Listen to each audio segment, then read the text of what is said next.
CSAT is easy. We will help you pass it. You focus on paper 1 and become an IAS officer. So let us get started. This question was asked in CSAT 2024. Let us get started and see how you can solve this in 20 seconds only.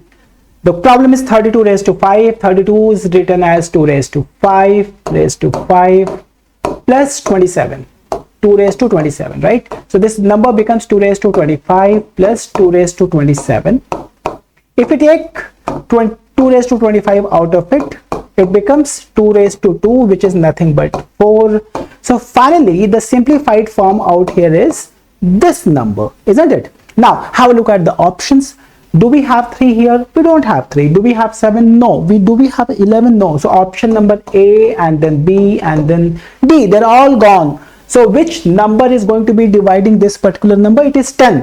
Why 10? Because 10 is nothing but 2 times 5, right? We have got 2, we have got 5, and hence this number is going to be divisible by 10. How simple it is, right?